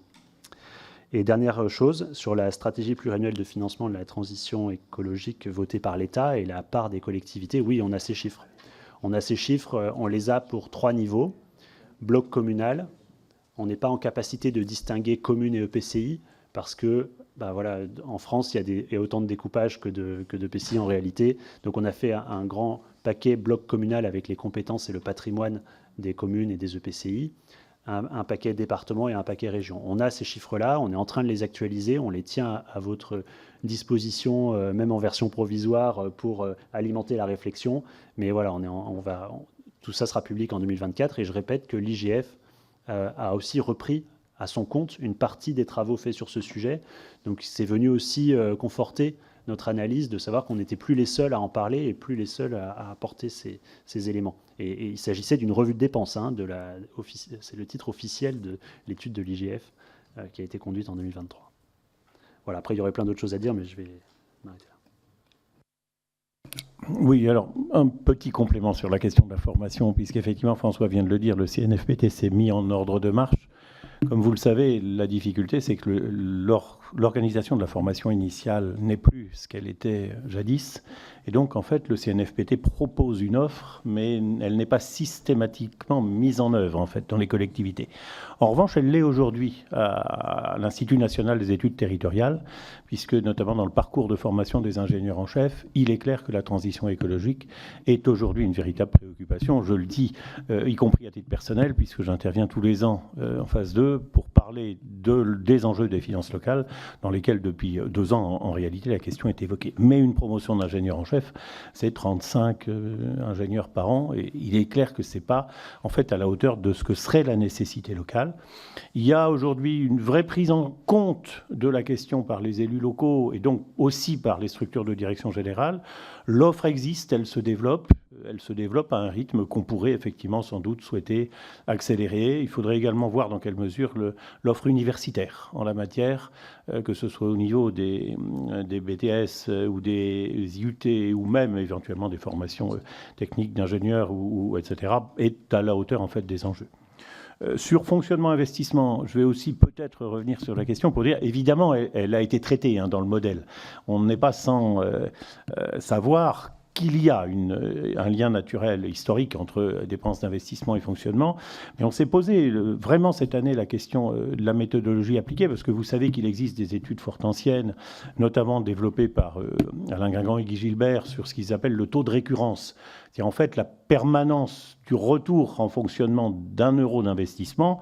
Le fait est qu'aujourd'hui, la nature des investissements ne permet plus de considérer les chiffres comme toujours valables. Je dirais heureusement, parce que si on les avait conservés, on aurait des résultats qui seraient beaucoup plus problématiques qu'ils ne l'ont été. Mais c'est vrai qu'aujourd'hui, on a beaucoup de mal en fait à voir quel est le poids réel d'1 euro d'investissement en coût de fonctionnement. Et j'ajouterais, pour rebondir sur la question du coût du fonctionnement des transports, que derrière le coût de fonctionnement de la mobilité, il y a le partage, en fait, de l'exploitation. C'est-à-dire que est-ce qu'on imagine, par exemple, que le partage actuel du coût de la mobilité entre, pour une part non négligeable, les entreprises et les administrations, et pas toutes les entreprises, pour une part minoritaire, de fait, l'usager, voire pour une part nulle, comme vous le savez, dans certains cas, et pour une part résiduelle, le contribuable local, qui n'est pas toujours parfois très déterminé, notamment quand le contribuable est le payeur de TVA, le PCI, par l'intermédiaire évidemment de la redistribution. Je pense qu'il y a là une vraie question qui n'est pas aujourd'hui suffisamment posée, des conditions en fait de prise en charge de ce qu'implique la transition écologique. Bon, je pense que ces deux éléments. J'ajouterais peut-être un tout dernier point sur la notion de revue de recettes. Bon, on sait bien que la question aujourd'hui est posée, hein, des logiques de recettes appelées par la transition écologique, notamment la taxe intérieure de consommation des produits énergétiques dont bénéficient les régions a naturellement tendance à baisser. On ne voit pas comment les régions pourraient continuer à développer les investissements ferroviaires si la fiscalité routière, et ce qui est normal, baisse d'un autre côté. Donc il y a de toute façon un certain nombre de choses à réinventer. Mais ce qui est frappant aussi, c'est quand même la très grande hétérogénéité aujourd'hui, y compris des situations en matière de pression fiscale, de recours à la pression fiscale. Et sur ce point, moi, je ne peux pas m'empêcher de me rappeler ce que j'ai appris du temps de mes études, qui est la mise en place du Fonds national de péréquation de la taxe professionnelle en 1977, qui était quelque part un outil de répartition d'une partie de la richesse des entreprises entre collectivités. On peut se poser la question de savoir si la recréation d'un outil un peu semblable, ou en tout cas qui s'inspirerait de cette logique-là, n'aurait pas de sens, peut-être à titre temporaire, mais en tout cas pour faciliter l'accélération. Permet de rajouter, Monsieur le Président, juste pour rajouter par rapport à ce que Anne Brunira a cité tout à l'heure, il y a le budget vert, mais il y a déjà des éléments, nous, de dette verte. Quand on fait un prêt vert, quand on fait de l'obligation verte, derrière, il y a une analyse déjà de ciblage. Donc, il y a l'analytique qui est déjà fait par nos services, mais aussi par les services des directions financières avec lesquels travaillent Luc Carlin et les équipes. Et ça, c'est déjà une orientation qui est en cours dans plein de collectivités, notamment toutes les grosses régionales métropolitaines et quelques EPCI qui commencent à prendre le pas. Et c'est le démarrage. Donc la dette verte est un des sujets qui va vous amener à aller plus loin dans le budget vert. Il y a eu des amendements, il y a eu des discussions ici et il y en aura d'autres. Mais c'est surtout que derrière, les investisseurs ou l'argent qu'on va lever, ils réclament ça. C'est 1 pour 3 aujourd'hui. C'est-à-dire on a 1 euro à investir, il y a 3 investisseurs derrière. Et ça, c'est un gros changement qui est un levier qu'il va falloir utiliser les collectivités par le biais de la banque postale, par le biais directement probablement par certaines sociétés quand on montera des SPL. Le deuxième élément que je veux rajouter, ça lie deux questions, celle de Sébastien Rome et de Christine Pires-Bonne, c'est la stratégie pluriannuelle. Il y a un triptyque obligatoire. Planification, qui amène à la stratégie et qui fait la contractualisation et les finances. Cette triptyque est obligatoire si on veut arriver à la transition écologique sur le pluriannuel. Vous pouvez faire la meilleure planification localisée. Si derrière, la stratégie n'est pas arrêtée par une contractualisation qui derrière définit le financement, on n'y arrivera pas. Et ça, c'est ce qu'il faut écrire sur le moyen terme. C'est très dur à faire, mais c'est ce qui permettra d'atteindre les objectifs de dépenses. C'est pour ça que je parle d'un escalier pas régulier. Probablement qu'au début, la contractualisation sur le financement sera limitée. Voilà, c'est le CRTE aujourd'hui, mais ça changera sûrement, qui est fonds commun ou pas fonds commun. Mais derrière, il y aura une accélération automatique. Et donc, c'est ces éléments-là que vous avez en capacité de construire, que nous, on ne peut qu'apprécier en étant après à la tête des structures qui financent. Parce que plus on a ces éléments-là, plus le monde bancaire, plus le monde financier pourra accompagner. À partir du moment où il y a une lisibilité, c'est pareil que pour les élus, le monde bancaire ou les investisseurs accompagneront. Il y a des fonds, on le sait, je crois que Philippe Val l'avait dit dans la séance ici, Stéphane Dedeyan qui était venu aussi, mais il faut une lisibilité pour nous aussi. Et votre stratégie, la planification, ce qui est en train d'être créé avec le CGPE, est une bonne idée. Mais attention, trop de planification tuera la planification. Je vous rappelle qu'il y a déjà des planifications existantes, donc il faut qu'ils les coordonnent. Derrière la contractualisation, c'est le CRTE qu'on a appelé il y a 5-6 ans. Peut-être qu'il faut le faire évoluer. Alors, personnellement, il faut le faire évoluer, c'est certain. Et derrière, il faut figer sur plusieurs années ces éléments de financement. Alors, peut-être mettre justement des fourchettes, des mini et des maxi, parce qu'on sait que la pluriannualité budgétaire, elle reste. L'annualité budgétaire, elle reste. Lapsus, j'espère pas le révélateur, ça dépend pour qui. Mais c'est une nécessité pour des financeurs. Donc, je lis les deux choses. Et un dernier élément que je voulais, c'était les limites d'accélération. Je ne sais plus qui c'est qui a posé cette question. Il y a ce premier élément, qui en est une. Le deuxième, et je crois que vos rapports qui arrivent au fur et à mesure, et le travail qui est déjà fait, je crois avoir entendu le président en parler, c'est automatiquement une clarification des compétences, ça c'est évident, si vous voulez aller vite et si vous voulez simplifier les choses. Et un deuxième élément qui fait peut-être criser, mais je vais le dire comme je le pense et peut-être dépasser un peu mon rôle, c'est que le multifinancement ralentit les opérations. Voilà, c'est technique, Mais c'est la technicité qui pose problème. Et parce qu'à un moment donné, on l'a dit, il suffit qu'il y ait 4 personnes qui financent la même chose, ça met plus de temps que s'il n'y en a qu'une. Il y a une réflexion à avoir sur est-ce que justement 2 financeurs, l'État plus une autre collectivité, on limite le nombre de multifinanceurs. Et là, on gagnera du temps. Et justement, s'il y a une clarification des compétences, on peut aussi clarifier ces éléments-là. Donc je pense très honnêtement que vous avez des rapports, vous avez beaucoup travaillé, la délégation travaille aussi. Vous avez aujourd'hui les éléments, mais il faudra prendre quelques initiatives probablement plus complexes qu'on l'imagine. Voilà, pour rajouter quelques éléments aux questions. On est à disposition, ne vous inquiétez pas. Je vais simplement rebondir rapidement sur la question de la revue des recettes. Alors effectivement, dans le rapport Pisani-Ferry-Mahfouz, il y avait une proposition technique qui a, je dirais, peiné à trouver une traduction politique à date. Mais néanmoins, c'est quelque chose qu'on ne peut pas complètement éluder, me semble-t-il. On l'a vu au niveau local, hein, on a un scénario qui s'appelle ressources propres, qui pose cette question, j'allais dire de façon frontale. On voit bien aussi les difficultés concrètes que cela peut poser. Pour ceux et celles d'entre vous qui sont élus locaux, je pense que vous voyez tout de suite, voilà. Si on parle d'augmenter les ressources propres, vous voyez tout de suite le genre de confrontation, enfin de tension dans lequel ça peut vous mettre. Si je rebondis au niveau national, en fait, on est devant un triangle d'impossibilité. Je me mets 2 secondes dans la peau de l'exécutif. Je veux assurer la planification écologique, d'un côté. D'un autre côté, je ne veux pas de fiscalité supplémentaire. Je ne veux pas d'obligation de normes supplémentaires et je ne veux pas de dépenses publiques supplémentaires. À un moment, on se dit, là, il va falloir faire des choix, je veux dire, quelque part. Donc, de 2 ou 3 mots, il faut savoir choisir le moindre. De la fiscalité, ça permet 2 choses. Ça permet d'avoir des ressources, mais ça permet également d'avoir un impact incitatif, disons, d'inciter à un certain nombre de changements de comportement, de changements d'investissement. Donc, pour moi, ce n'est pas quelque chose qui peut être éludé. Si on regarde uniquement la partie baisse des dépenses, c'est bien, il faut le faire, hein, je suis le premier à dire qu'il faut le faire. Il y a plein de façons de le faire, mais à un moment, on ne va pas pouvoir rogner jusqu'à l'os. C'est-à-dire qu'à un moment, il y a des lignes budgétaires qui vont pouvoir baisser, c'est très bien. Le problème, hein, et je l'ai dit en introduction, c'est aussi qu'il y a des lignes budgétaires qui vont devoir augmenter dans le même temps. Et d'autant plus, elles vont devoir d'autant plus augmenter qu'on ne veut pas faire d'obligation ou de fiscalité incitative. C'est-à-dire quelque part, il n'y a pas de repas gratuit, comme disent les économistes. Donc à un moment, encore une fois, il y a un choix à faire. Si je peux donner une piste quand même là-dessus, je vais donner un exemple. Alors un exemple concret qui se veut non partisan, mais je vais essayer de donner un exemple concret.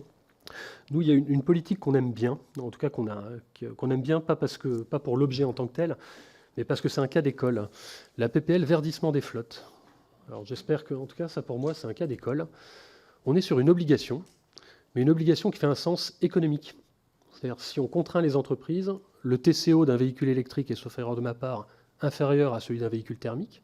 Donc il y a un rationnel économique pour obliger les entreprises à faire. Il se trouve par ailleurs qu'il y a une maturité technologique qui permet de le faire. Ça ne coûte pas cher à la puissance publique. Ça permet par ailleurs de faire de l'écologie populaire en mettant sur le marché, à terme, des véhicules de deuxième main. Voilà, donc ça, ce type de politique, pour moi, c'est un truc à regarder. Tout simplement parce que ça oblige, mais ça oblige là où il y a des solutions. Le problème, ce n'est pas l'obligation en tant que telle, c'est l'obligation quand il n'y a pas de solution en face. Parce que là, forcément, vous mettez les gens dans une situation normale, ils mettent un gilet jaune, ils vont griller des merguez sur un rond-point, et c'est normal, c'est normal. Vous cornerisez les gens, voilà, donc ça ne va pas. Donc, c'est ce genre de choses qu'il faut regarder. C'est ça peut-être, alors c'est pas vraiment une revue des recettes, mais quelque part, c'est comment faire tenir les objectifs de la planif, tout en ne faisant pas plus de dépenses publiques, ce qui est une façon de répondre peut-être à la question. Oui, la petite nuance quand même sur le texte sur le verdissement des flottes, c'est que en fait, le sujet principal, c'est sur les véhicules utilitaires légers et que la solution électrique sur ces véhicules, elle est quasiment inexistante. Donc c'est aussi quelque chose qu'il faut avoir bien présent en tête. Voilà, 80% en tout cas des flottes, je crois, c'est des VUL. La parole est à Stéphane Buchou, député de la Vendée, pour le groupe Renaissance. Merci Monsieur le Président. Et vous me permettrez de rajouter la Vendée littorale, parce que je voulais vous parler un peu de littoral, qui fait sourire Christophe, que je salue très amicalement. Alors, vous n'en je ne sais pas si en fait vous êtes rentré dans ce niveau de détail. Moi, ce dont je voulais vous parler, c'est effectivement du dérèglement climatique à l'œuvre sur les territoires littoraux et en particulier l'érosion côtière et sa conséquence très directe qui est le recul du trait de côte. Il y a un travail qui est mené depuis plusieurs années sur ce sujet-là et le point de crispation, si je puis l'exprimer ainsi, c'est le fait qu'on puisse avoir à terme, et je dirais même urgemment, c'est plutôt comme ça qu'il faudrait le dire, un fonds dédié et pérenne. Et on a quelques points de blocage. Moi, je fais partie du comité national du trait de côte qui s'est réuni il n'y a pas très longtemps, qui se réunira pour faire un certain nombre de propositions au ministre Béchu d'ici la fin du mois de juin. Et on a des discussions très fortes sur les sources de financement de ce fonds dédié et pérenne qui pourrait, à terme, venir financer les indemnisations et les plans de relocalisation des biens menacés, comme l'a montré la dernière étude du CEREMA. Dans les sources de financement évoquées, il y a une surtaxe sur les droits de mutation, il y a une affectation d'une partie de la fiscalité des futurs parcs éoliens offshore, une éventuelle taxe sur les plateformes d'hébergement touristique. Enfin, l'imagination n'a presque plus de limites.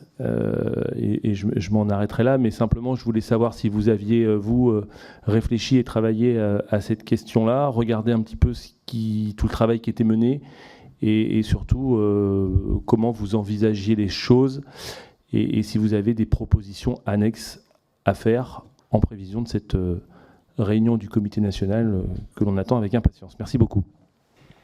Pour le groupe démocrate, la parole est à Didier Padet, député de la Savoie. Oui, merci Monsieur le Président. Vous parlez de territorialisation de la planification écologique. Or, j'observe une grande hétérogénéité de ces territoires, en termes de richesse, en termes de compétences des élus, en termes d'engagement des élus. Comment s'assurer que tous ces territoires progressent en même temps pour une meilleure efficacité de la planification écologique au niveau national ? Comment s'assurer de l'équité des dispositifs d'aide aux investissements et fonctionnement entre ces territoires ? Et n'y aurait-il pas un plan de formation à prévoir pour les élus ? On parle de fonctionnaires, mais je pense qu'au niveau des élus, il y aurait un plan de formation à assurer, vu l'enjeu qui est en face de nous. Vous posez, chers collègues, d'une certaine façon aussi la question de la différenciation dans l'accompagnement des dotations d'investissement en fonction des territoires. C'est un vrai sujet pour le coup. La parole pour le groupe Renaissance est à M. Xavier Roseren, député de Haute-Savoie. Merci, Monsieur le Président. Alors, je suis bien dans la délégation, mais comme je suis en retard, je suis de votre côté. Voilà. J'avais deux questions très rapides. La première, c'est depuis le 25 avril, la ville de Venise a instauré durant les jours d'affluence une taxe de 5 € pour les visiteurs restant moins d'une journée. Et cette mesure vise à mieux répartir les flux touristiques et diminuer la pression qui induisent. Est-ce que l'instauration d'un système similaire dans certaines communes très prisées par les touristes, que ce soit à la mer ou à la montagne, pourrait être un revenu complémentaire pour les collectivités ? Et de votre point de vue, quels seraient les freins techniques de la mise en place d'un tel système, d'une taxe à la journée ? Ma deuxième question, notre collègue et député questeur Éric Woerth a remis son rapport sur la décentralisation. Et parmi les propositions avancées, on trouve celle d'une réforme de la dotation globale de fonctionnement, avec l'instauration d'une dotation de préservation de l'environnement pour les communes qui seraient dotées d'importants espaces naturels non artificialisés. Cette mesure vous paraît-elle efficace dans le cadre du financement de la politique du climat des communes ? Et donc, pour le groupe Renaissance, c'est toujours comme ça, mais on va devoir conclure, mes chers collègues, parce que la parole est à Patricia Lemoine, et ensuite je redonnerai la parole à Sébastien Rome, député de l'Hérault. Donc Patricia Lemoine, députée de Seine-et-Marne. Oui, merci Monsieur le Président. Je vais être très rapide, mais je voudrais rebondir sur une remarque qui a été faite par Christophe Géretti, dont je partage l'analyse, qui consiste à dire qu'on doit se livrer à un grand exercice de clarification des compétences et les difficultés qui sont rencontrées par les multifinancements qui ralentissent les opérations. Est-ce qu'on pourrait imaginer, c'est aussi un peu le sens du rapport qui vient d'être rendu par Éric Woerth, d'avoir un système de centralisation des demandes de subvention à la main du préfet qui permettrait de déposer un dossier unique qui serait traité donc à l'échelle préfectorale et qui permettrait de gagner un temps précieux. Parce qu'en réalité, pour obtenir l'intégralité des demandes de subvention, il s'écoule parfois 2 ans, 3 ans, quand on sollicite le département, la région et l'État au travers de la DETR ou de la DSIL et du Fonds vert. Donc, est-ce que vous êtes favorable à ça? Et puis, un dernier point qui concerne la Banque postale. Est-ce qu'on pourrait imaginer qu'on puisse avoir des taux d'intérêt? On est parti du principe qu'il y avait un scénario qui s'appuyait sur la dette, et je pense que c'est incontournable, les collectivités devront recourir à la dette.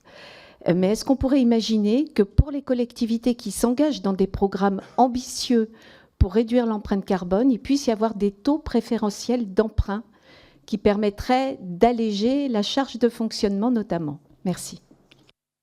Et donc, pour conclure, la parole est à Sébastien Rome, député de l'Hérault. Merci de me donner l'occasion de conclure. Donc une question aussi une question bien évidemment.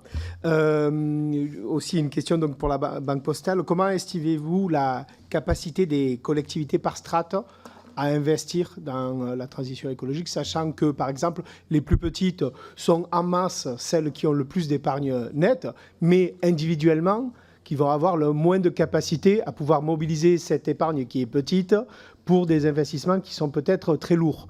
Donc voilà, par strate, comment estimez-vous cette capacité à investir? En tout cas, est-ce que vous travaillez dessus?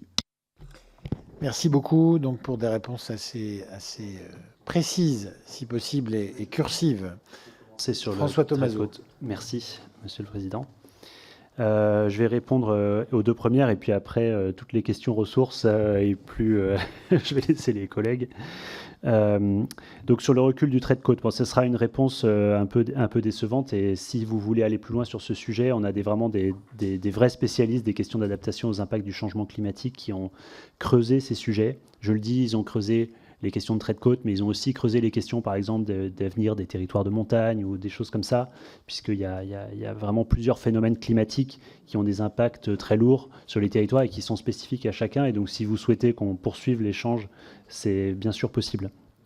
Ce qu'il faut commencer par dire en général sur les questions d'adaptation aux impacts du changement climatique, c'est que contrairement à tout ce que l'on raconte depuis tout à l'heure sur la neutralité carbone, on manque à ce jour d'une trajectoire avec des choix politiques induits par cette trajectoire. C'est-à-dire que là, je me fais vraiment le porte-voix de mes collègues, mais l'exemple du trait de côte, c'est typique, c'est-à-dire vous avez une route dont on sait pertinemment qu'à partir dans 10 ans, dans 20 ans, dans 30 ans, elle sera submergée à intervalles réguliers, de plus en plus réguliers. Est-ce que ça veut dire que le choix politique induit, c'est qu'on revoit le service public à la baisse, c'est-à-dire qu'on vit avec cette dégradation de l'accessibilité et on trouve des solutions d'adaptation empiriques avec ça, ou est-ce que ça veut dire qu'il faut construire une infrastructure? Et ça, ce sont des choix qui sont à conduire en priorité avant de parler des coûts. Parce qu'en réalité, selon les éventails de choix, et par exemple, nos collègues travaillent énormément sur la question de l'évolution des modèles agricoles. Je ne vais pas rentrer là-dessus, je ne suis pas du tout spécialiste, mais on voit bien que selon les éventails de choix qui sont ouverts, on a des conséquences économiques qui sont vraiment très différentes. Donc on n'a pas de réponse à vous apporter à court terme sur combien ça coûte l'adaptation de l'érosion. Non, voilà. Mais du coup, on travaille là-dessus et on serait vraiment preneur de continuer l'échange. Quant à savoir, est-ce qu'il existe des fonds et comment on les finance? Déjà, moi, la seule chose que je sache, c'est qu'il existe une partie du fonds vert, mais que pour l'instant, c'est flou sur la spécialisation des fonds. Le député, M. Rome, pourra peut-être en parler plus précisément, parce que en fait, les enveloppes au sein du fonds vert, elles sont très largement fongibles localement, et que derrière, ce sont plutôt des orientations générales. Et donc, non, on n'a pas de travaux sur le bon niveau ou la bonne forme d'un fonds dédié à ces impacts et les ressources qu'on devrait générer pour mettre en face. Donc, pour l'instant, une réflexion à poursuivre. Et concernant la question très générale que vous avez posée sur la différenciation, pour moi, c'est vraiment l'étape suivante. C'est-à-dire que on a parlé, je pense que c'est intéressant de continuer à avoir des travaux qui donnent la vision globale de l'ensemble des finances locales comme on essaye de le faire, parce que ça permet de prendre des décisions un peu macro et permet à l'État en particulier et à l'Union européenne d'ailleurs aussi de placer les bons indicateurs aux bons endroits sur un certain nombre d'éléments de dotation, de dette, etc. Néanmoins, après, les stratégies de financement, elles se conçoivent localement et dans une différenciation très forte. Et c'est là que, pour moi, je discute beaucoup, comme vous tous, avec beaucoup d'élus locaux, et je pense que vous partagerez ce constat, c'est-à-dire qu'il y a beaucoup de collectivités qui, sur ces sujets, sont en pointe. Et moi, par exemple, qui ai travaillé dans les collectivités à l'État, je peux vous dire que j'ai vu des collectivités démarrer sur ces sujets bien avant ce que j'ai vu après au sein de l'État, par exemple. Puis il y a des collectivités qui sont en retrait, voire en opposition. Et donc cette différenciation, ou pour des bonnes et des mauvaises raisons, ce n'est pas un jugement moral quand je dis ça. Et donc cette différenciation, c'est vraiment le dialogue local qui va permettre de la dépasser. Moi, je ne crois pas du tout à un plan qui, vu de Paris, viendra organiser 800 CRTE de façon adaptée. C'est-à-dire que c'est vraiment l'État local qui va devoir aussi s'outiller. Et j'ai appris par exemple la semaine dernière que les préfectures de région avaient recruté des secrétaires au COP régional. Donc on voit que naît un outillage territorialisé d'accompagnement des collectivités et des acteurs locaux pour la transition, avec l'aide, j'imagine, des DDT, des REAL, le relais des préfets et des sous-préfets, qui posent la question de leur formation à eux aussi. Bref, voilà, il y a une armature à inventer, on n'en est qu'au tout début, mais il n'y a que comme ça qu'on va réussir à traiter cette question des différences territoriales, qui sont fortes pour l'atténuation et qui sont encore plus fortes dès lors qu'on parlera d'atténuation et des impacts du changement climatique. Sur les différences effectivement de communes, on avait travaillé avec l'Association nationale des élus de montagne et on est partenaires réguliers. Mais effectivement, on avait déjà constaté que uniquement entre les élus de montagne, il y avait déjà de réelles disparités de traitement qui rendent difficile en fait l'élaboration de solutions qui sont des solutions collectives. C'est tout à fait vrai. Et ce qui explique la difficulté à réformer la DGF, si on considère effectivement que finalement on a de l'urbain et du rural, alors que ce n'est pas la réalité. Sur les communes du littoral, je préfère ne pas dire qu'on serait tout à fait prêt à travailler avec vous, parce que j'ai une partie de la direction des études qui me regarde ici et qui sait à quel point j'ai parfois tendance à mettre un plan de charge un peu excessif. Mais en tout cas, c'est quelque chose qui pourrait éventuellement nous intéresser. J'ajouterais sur la question très intéressante du rôle finalement de l'État déconcentré. Est-ce qu'on peut imaginer qu'une préfecture pilote en fait l'ensemble des dispositifs de financement des collectivités territoriales? Je vais faire une réponse à côté. Ce qui est intéressant, c'est que dans le cas d'un fonds qui s'appelle le Fonds départemental des droits de mutation à titre onéreux, qui est versé aux petites communes, vous avez aujourd'hui une dizaine de départements qui ne délibèrent plus, qui ont confié à la préfecture une fois pour toutes le soin de faire la répartition, sans remettre en cause périodiquement le choix des critères. Ça veut dire que ce n'est pas forcément impensable d'imaginer qu'une collectivité territoriale donne au service déconcentré de l'État un rôle particulier qu'elle estime pertinent. Est-ce que ça pourrait jouer dans ce sens ?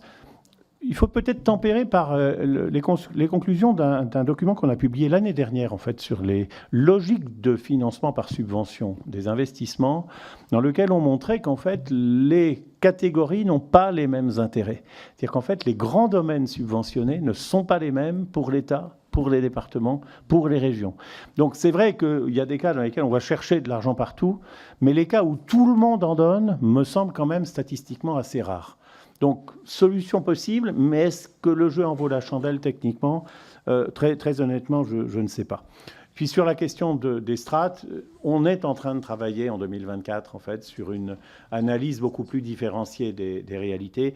Le problème, c'est qu'on le travaille sous l'angle de la recette aujourd'hui, beaucoup plus que sous l'angle de la dépense, parce que analyser les coûts de la transition écologique collectivité par collectivité, c'est quelque chose qui est aujourd'hui pas possible autrement en fait que localement, concrètement. Et sauf effectivement en imaginant qu'on ait 35 000 interlocuteurs au niveau des communes, c'est clair qu'on ne peut pas le faire. Mais sous l'angle de la recette et donc de la faisabilité du financement, c'est un de nos domaines d'investigation cette année. Juste pour compléter, donc effectivement c'est la continuité de l'étude, voilà, qui va être faite et qui va sortir fin d'année, Je dis pas de bêtises. Ah oui, donc non, ils avancent bien, même si le plan de charge est chargé. Un élément, Stéphane, si tu me permets, je regarderai la taxe GEMAPI sur ton sujet. On a beaucoup de taxes dédiées. Quand on parle de ressources, je ne vais pas toutes les citer, il y en a 7, 8, l'ATOM, tous ces sujets-là, et c'est les sujets que de transition écologique qui sont des taxes dédiées. Et donc je pense, et on l'avait travaillé un petit peu sur l'eau à l'époque, c'est ces taxes-là qu'il faut travailler. Ce n'est pas des nouvelles taxes, mais c'est des taxes à adapter. La taxe GEMAPI, elle a été adaptée, elle sera réadaptée. L'assiette correspond totalement au trait de côte, si tu vas dans le détail. Et donc c'est plutôt un sujet sur une taxe existante qu'il faut travailler. Puisque de toute façon, la difficulté que vous allez avoir sur le trait de côte, on le connaît, hein, c'est que c'est des zones urbanisables et des zones qui rapportent. Donc il faut trouver d'autres outils. Voilà. Ensuite, Xavier, si tu me permets, alors sur la dotation de préservation, je pense que c'est la continuité de la dotation de biodiversité que Eric Woertz, à mon avis, évoque et veut consolider. Je n'ai pas fini de lire le rapport parce que je lis les deux à la fois, justement pour les co-consulter ou co-croiser, je ne sais pas comment on peut dire. Et sur la taxe de séjour, enfin la taxe, il y a déjà la taxe de séjour. Donc il y a un domaine à analyser sur le cumul de ces deux taxes pour une nouvelle taxe sur le tourisme, on va l'appeler comme ça. Là-dessus, on n'a pas travaillé. Et après, tu rentres dans un détail de taxation supplémentaire, d'autant plus que les taxes régionales de séjour ont été multipliées, je crois, je ne sais pas si c'est pas par 200 ou 250 dans certaines régions. C'est ça, en Île-de-France. Donc déjà, c'est des sommes assez énormes, mais peut-être qu'il faut le faire dans les régions notamment de montagne, puisque j'imagine que c'est aussi un des sujets de chez toi. Et sur les deux questions de la Banque Postale, donc la première, c'est le taux d'intérêt avec préférentiel. Petit bonus, c'est un sujet qui est discuté, que l'État bien évidemment évoque, que les collectivités nous évoquent au comité d'orientation quasiment à chaque fois. Faut savoir que c'est le modèle économique qui fait que les taux sont à ce qu'ils sont et qu'ils sont négociés ou fluctuants selon les cas. Pour ma part, je suis convaincu qu'à partir du moment où on aura défini la dette verte, il faudra avoir des taux différenciés. Et ces taux différenciés sera peut-être aussi avec des logiques d'amortissement différents. Et je pense que le travail que se fait au sein de l'État et du ministère, qui est en cours, est un sujet sur lequel les collectivités et le monde financier comme nous devons prendre part. Parce que derrière, c'est l'équilibre des trois structures, collectivité, État et monde financier, qui permettra d'aboutir. Donc sur le fond, bien évidemment qu'il faudrait trouver la solution. Techniquement, à mon avis, il faut la trouver dans l'année à venir au vu des enjeux. Mais c'est un travail tripartite. Et enfin, un dernier élément, c'était... je crois que Sébastien a encore Rome, oui, sur LBP, les capacités et des collectivités. Moi, je suis assez favorable à des fonds de péréquation, même si c'est compliqué à chaque fois à monter. Mais les fonds de péréquation ont prouvé leur réussite. Quand vous faites le FPIC, ça prouve sa réussite. Quand vous faites des fonds de péréquation à l'intérieur de la DSU, de la DSR ou des choses comme ça prouve sa réussite à chaque fois. Et là, franchement, c'est pas du domaine bancaire, mais c'est des choses qui permettent à des collectivités qui ont un manque de moyens d'aller investir. Et je vais prendre un des modèles. On va prendre la Seine-Saint-Denis. Quand la Seine-Saint-Denis fait un prêt social et qu'en plus elle a le fonds de péréquation, qu'en plus elle a des CIL, qu'en plus elle a des ETR, le monde financier accompagne. Donc automatiquement, ces collectivités qui peuvent être en difficulté à un instant T, eh bien, l'accompagnement il est renforcé. Et si vous avez des fonds de péréquation qui fonctionnent, inter ou intra-collectivité, selon le niveau où on se situe, vous avez que du bénéfice. Voilà. Je sais que c'est difficile à faire accepter, mais on sait que dans les modèles depuis 20-25 ans, les péréquations ont quand même fonctionné. Enfin, à preuve du contraire, je ne me rappelle pas en avoir eu tellement qui n'ont pas fonctionné. Et d'ailleurs, quand on monte l'interco, les pactes de stabilité ou les pactes financiers et fiscaux sont... Oui, j'enlève le débat que vous avez d'ailleurs, je crois, mais ça montre que quand c'est mis en place, il y a souvent de la péréquation, des attributions de compensation, des négociations, et c'est là où ça fonctionne le mieux. Voilà. Si tu veux. Peut-être pour redire un mot sur les questions d'adaptation pour la question de Stéphane Buchou. Donc, si j'ai bien compris, votre question, c'est comment on finance l'adaptation sur un sujet particulier qui est le recul du trait de côte.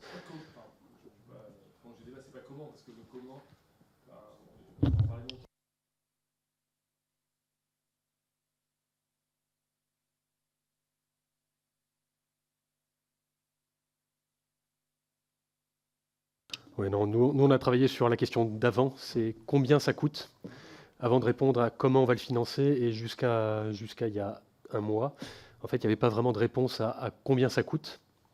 Non, j'insiste. J'insiste.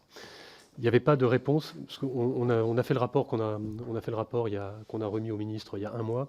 La Cour des comptes pointait notamment qu'il n'y avait pas... En fait, il n'y avait pas de réponse, il n'y avait pas d'évaluation de combien ça coûte l'adaptation. Parce qu'en fait, ça dépend de deux choses. Ça dépend des impacts futurs qu'on ne connaît pas, évidemment. Mais ça dépend aussi du type de réponse qu'on va apporter. Ce que disait François, une route, on peut soit la surélever de 3 mètres, soit faire ce qu'on appelle en langage militaire un repli stratégique, c'est-à-dire se dire qu'on va avoir un niveau de service dégradé. Et en fait, les réponses techniques ne sont évidemment pas les mêmes, les coûts associés ne sont pas les mêmes, et les coûts que je qualifierais de sociétaux ne sont pas les mêmes.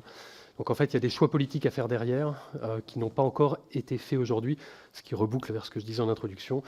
Il y a peut-être un manque de trajectoire de référence et puis un manque de plan national d'adaptation au changement climatique. Mais comme c'est un sujet de troisième ordre, c'est peut-être pas la peine de se pencher davantage sur ces sujets.